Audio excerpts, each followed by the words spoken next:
Langshanbarak si Mr. Blue Morangham Da.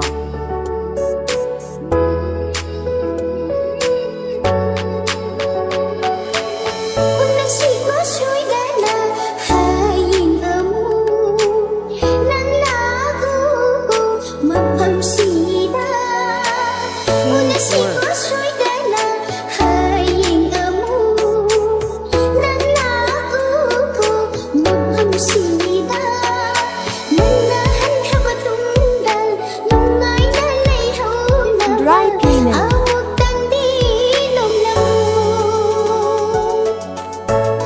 Hãy tân đi lấy xa, kênh mà đã qua đây.